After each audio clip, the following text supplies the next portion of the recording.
Down under Harry stared. The bird stared back. Merry effin' Christmas, Harry. Staring was more or less all Harry could think of doing. Because A, doing anything else would acknowledge that yes, there was a bird sitting in the back of his dining room chair staring back at him. And B, acknowledging that meant having to do something with the bird. And exactly what did you do with it? Harry grew up without pets. His parents were what his grandparents called damn hippies. Pets were animal prisoners, they said, and they would not oppress another soul. Nana protested many times, but they won, mostly because they moved half a country away. Which he did in turn at the first chance he could. But still no pet. And then, the bird. The bird had come in a box that got placed by the delivery lady early that morning. She had clearly ignored the live animal sticker on the side of the box. It was addressed to him but no sender was visible. He took it inside, and the bird exploded out as soon as he sort of opened the flaps. That was 10 minutes ago, and they were still in the staring part of their relationship. About the size of a crow, this bird was a dark chocolate brown, with huge, and yes, staring, eyes. The tail ended in 2 long golden curved feathers with black specks, and a whole bunch of strings in the middle. Harry, not even a fan of nature shows, had never seen a bird like this in his life. "G'day mate," the bird crooned. Oh, it speaks. It made a sound reminiscent of a car alarm, then jumped into some pretty beautiful warbling.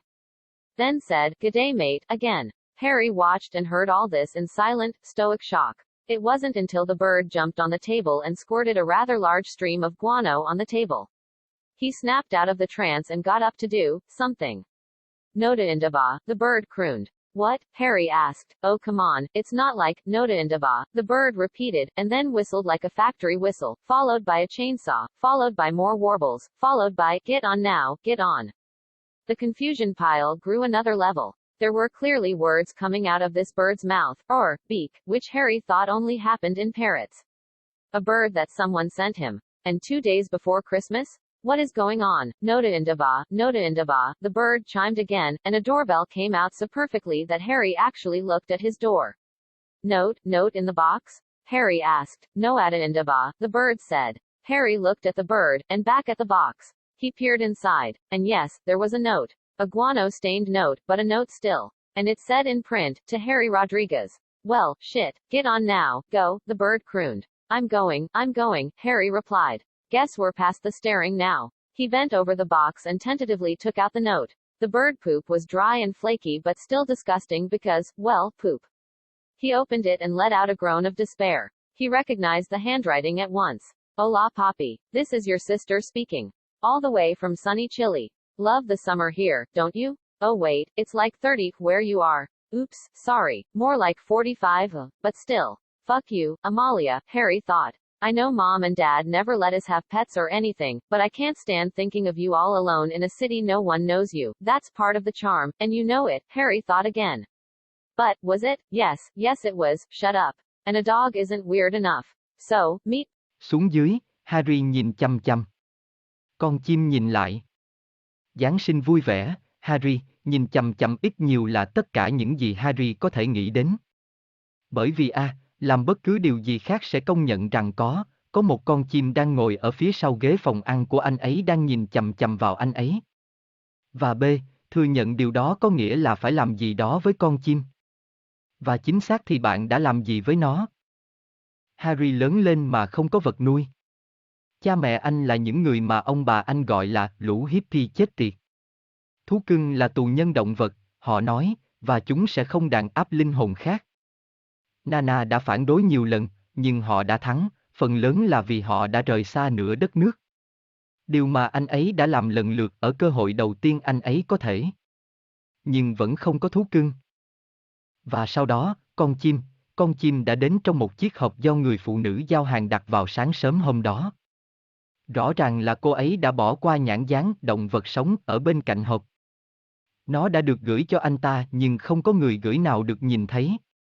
Anh ta đưa nó vào trong, và con chim nổ tung ngay khi anh ta mở nắp. Đó là 10 phút trước, và họ vẫn đang ở trong một phần của mối quan hệ của họ. Với kích thước của một con quạ, con chim này có màu nâu sô-cô-la đen, với đôi mắt khổng lồ, và nhìn chằm chằm. Đuôi kết thúc bằng 2 chiếc lông dài cong màu vàng với những đốm đen, và một chùm dây ở giữa. Harry, thậm chí không phải là một fan hâm mộ của các chương trình thiên nhiên, Chưa bao giờ nhìn thấy một con chim như thế này trong đời, chào bạn đời, con chim kêu. Ồ, nó nói, sau đó, nó tạo ra âm thanh gợi nhớ đến tiếng chuông báo xe hơi, nhảy vào một cuộc chiến khá đẹp mắt nào đó, rồi lại nói, dê dây mết, Harry đã theo dõi và nghe thấy tất cả những điều này trong im lặng, bàng hoàng. Mãi cho đến khi con chim nhảy lên bàn và phun ra một dòng phân chim khá lớn trên bàn. Anh thoát ra khỏi trạng thái xuất thần và đứng dậy để làm điều gì đó. Nodindak, con chim kêu, gì? Harry hỏi.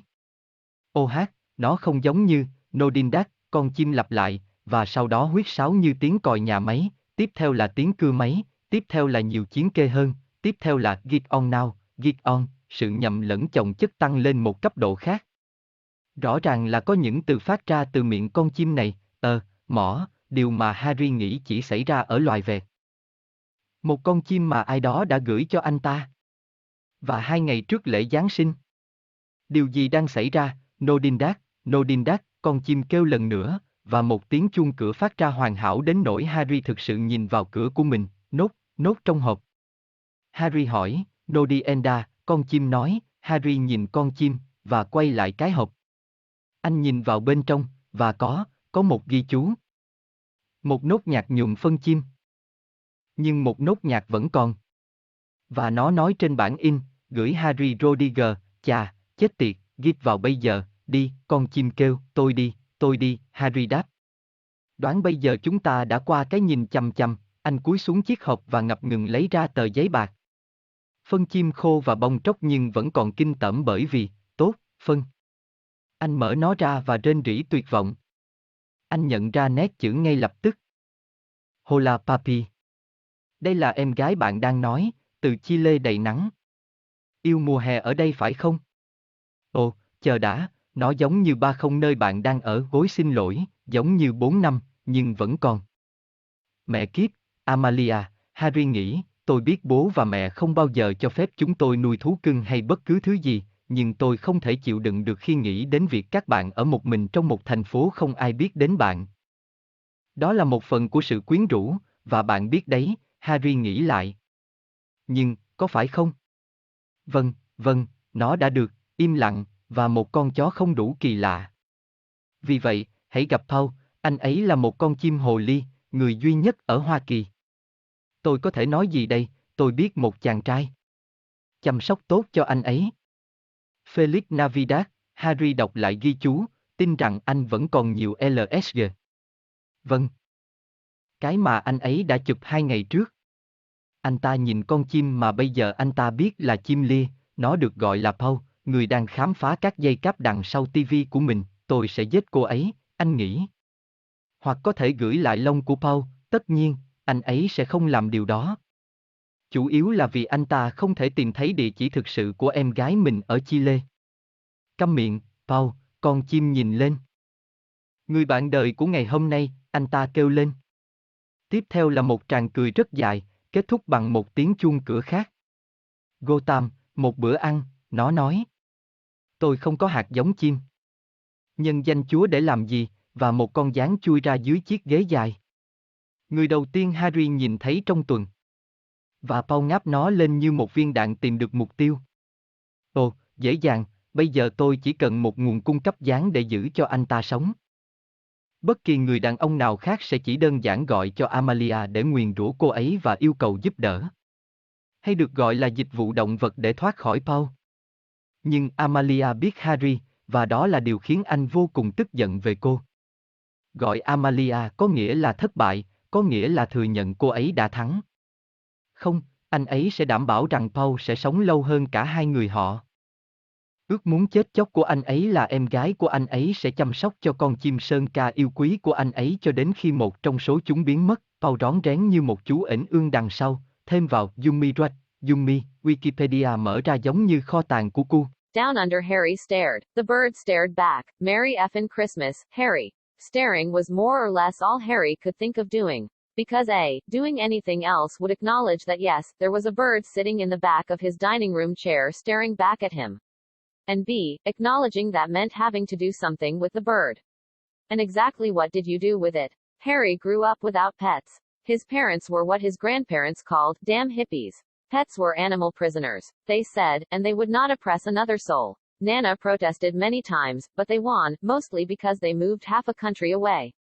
Which he did in turn at the first chance he could. But still no pet. And then, the bird. The bird had come in a box that got placed by the delivery lady early that morning.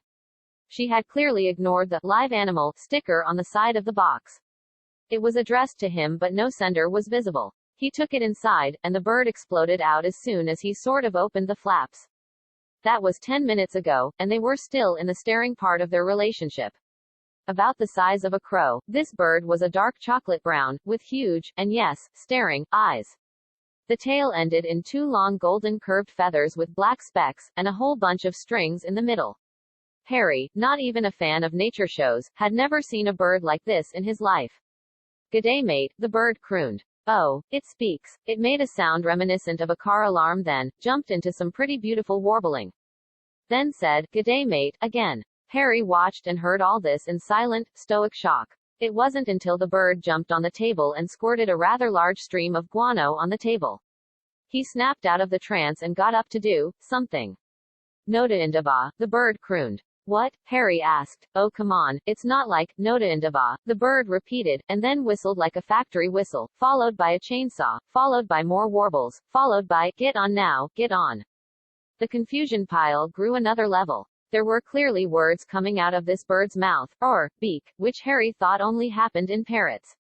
A bird that someone sent him. And 2 days before Christmas? What is going on? Nota indaba, the bird chimed again, and a doorbell came out so perfectly that Harry actually looked at his door.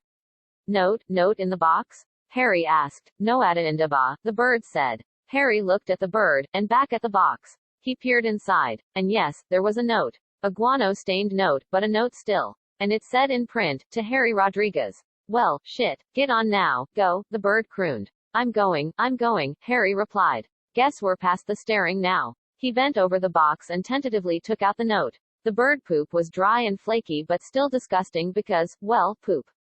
He opened it and let out a groan of despair. He recognized the handwriting at once. "Hola Poppy. This is your sister speaking. All the way from sunny Chile. Love the summer here, don't you? Oh wait, it's like 30 where you are. Oops, sorry. More like 45, but still. Fuck you, Amalia," Harry thought. "I know Mom and Dad never let us have pets or anything, but I can't stand thinking of you all alone in a city no one knows you. That's part of the charm, and you know it," Harry thought again. But, was it? Yes it was. Shut up. And a dog isn't weird enough. So, me